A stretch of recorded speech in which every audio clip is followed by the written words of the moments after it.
yang satunya narasumber utama kita itu ada Iin Zakaria. Nah, kalau kawan-kawan yang punya ketertarikan di dunia seni itu bisa kulik-kulik nanti dengan Pak Iin, karena beliau ini bangun komunitas dongeng itu dari 2002. Waktu itu bareng dengan almarhum Bang Ivan apa ya? Ada beberapa yang dilatih Pak Iin juga, termasuk jadi pembawa acara di TV lokal, kemudian di RRI, dan ada beberapa film yang kayak Ranggoiran ini dia nominasi yang mewakili kompetisi di Singapura ya. Terus yang Agus dan Agus itu nominasi mewakili Indonesia untuk di Vietnam, sama ada beberapa sedap itu nanti di online.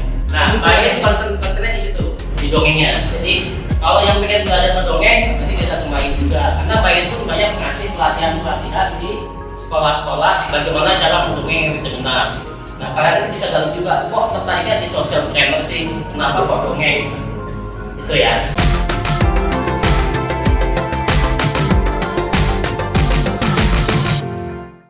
Halo, selamat siang. Masih semangat kan? Masih. Sila, kalau nggak semangat nggak ada yang di sini. Ya, nama saya Iin Zakaria. Saya mendirikan komunitas dongeng Dakocan itu di tahun 2002, 28 November 2002. Kalau kita bicara kenapa sih Mbak kok mau mendirikan itu, padahal itu nggak ada uangnya. Banyak orang yang mengatakan pada saya waktu itu, lu gila ya. Dan aku sendiri sebenarnya waktu itu juga nggak merasa yakin bahwa ini usaha. Cuma ingin mewadahi hobi. Karena dari SMP, saya suka sekali baca puisi, saya suka sekali main teater, saya suka sekali menulis, dan saya suka sekali di atas panggung. Ketika punya anak, menikah, punya anak, udah nggak ada lagi kesempatan itu. Karena latihannya susah. Latihannya harus malam-malam, bermalam-malam, harus ngurus anak, ngurus suami. Akhirnya bingung lah. Tapi kemudian saya punya inspirasi ketika saya ngelihat ada seorang teman saya, dia mendongeng di sebuah tempat yang namanya McD. Tapi nggak banget gitu lah, nggak banget. Secara eye catching, ear catching itu nggak banget. Tiba-tiba saya terbersit, saya bisa buat yang lebih bagus. Gimana caranya? Saya susun lah gitu. Saya buat karena kami waktu itu adalah orang-orang NGO yang terbiasa membuat sebuah perencanaan 5 tahun ke depan mau gimana, 5 tahun berikutnya mau gimana, 10 tahun ke depannya akan bagaimana, memperkirakan dengan berimajinasi. Maka kami bentuklah komunitas dongeng Dakocan. Kami buat visi misinya, kami buat apa programnya 5 tahun, targetannya seperti apa. Dan yang pertama kali kami lakukan adalah riset pasar. Walaupun ini sosiopreneur, kami melakukan riset pasar. Apakah para orang tua yang akan menjadi market kami berikutnya itu paham dengan dongeng? Apakah orang tua juga paham bahwa dongeng itu sangat berarti di pendidikannya anak-anak? Dongeng itu sebagai peletak dasar bagaimana anak akan berkembang dan berimajinasi ke masa depannya. Saya harus buat yang namanya branding. Maka saya berkeliling ke banyak sekolah sambil melakukan penelitian, sambil ngasih tahu, hei tok sekolah, ini kami komunitas dongeng Dakocan, orang-orang yang tidak perlu dilakukan lagi dalam hal kesenian, tidak perlu lagi dilakukan dalam hal bagaimana berperan. Kami punya hal yang baik untuk anak Anda. Anak Anda bisa dapat mengembangkan imajinasi, mengembangkan kemampuan verbal, mengembangkan bla bla bla bla bla. Saya harus sekolah. Saya harus sekolah supaya orang yakin bahwa apa yang saya bawa itu adalah ilmu yang bermanfaat untuk masa depan anak-anak. Kalau saya kasih ke kalian, yang tua nggak laku. Maka market saya adalah orang tua dan anaknya. Sekolah, tentu saja sekolah. 5 tahun berikutnya kami mengembangkan menjadi pelatihan-pelatihan. Bekerja sama dengan banyak pihak dari Pemda sendiri, tapi juga CSR-nya swasta. Kami harus jual diri.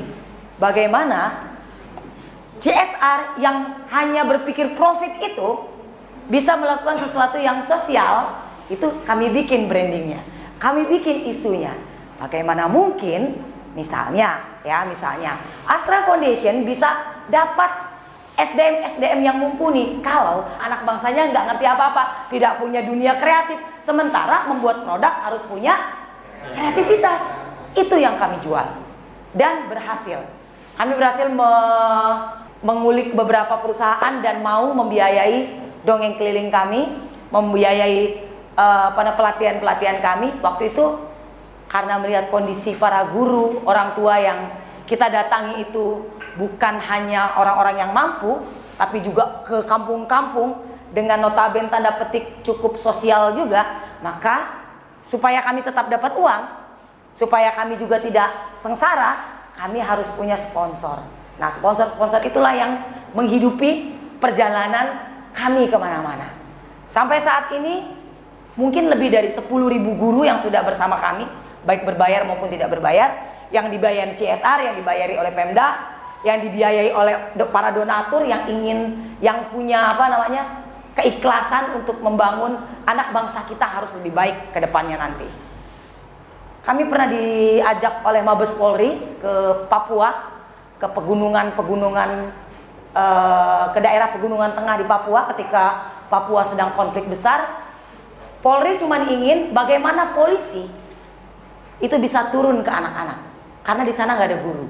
Jadi kamilah yang bertugas untuk melatih polisi itu tersenyum, gembira, bermain bersama anak-anak dan bisa tanda petik mendongeng atau bercerita. Kesana 2 tahun bolak-balik kontrak dengan Mabes Polri.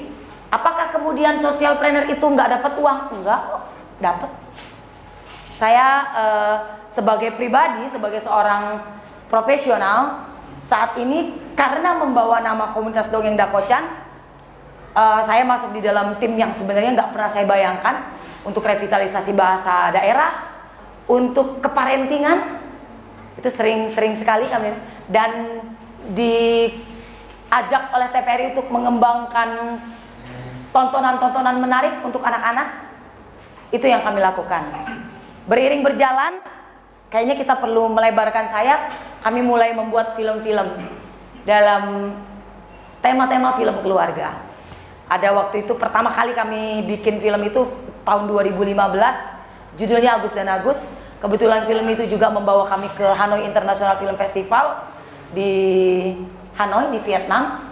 Kita satu-satunya film duta Indonesia waktu itu di sana, ketemu dengan berbagai macam pihak yang ada di dalam dunia film, dan itu juga memberi kami semacam jaringan yang bisa mengajak kami untuk membuat film-film berikutnya. Aku punya film, jadi kata Tommy, Nagoyeran aja deh. Ini film memang dibuat untuk sesuatu yang sosial, karena waktu itu kita ingin menyemangati teman-teman yang terkena sebagai orang dengan HIV/AIDS. Jadi semua orang yang terlibat dalam film ini tak dibayar.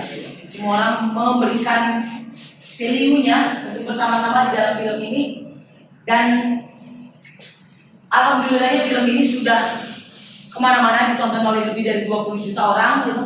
2 juta orang lebih yang menonton. Pernah menjadi film favorit di Fitzy Juri, sebuah platform film Singapura yang punya. Dan ini berhasil mengajak salah satu aktor Indonesia terbaik pada saat itu, Chico Jericho, dan dia nggak dibayar.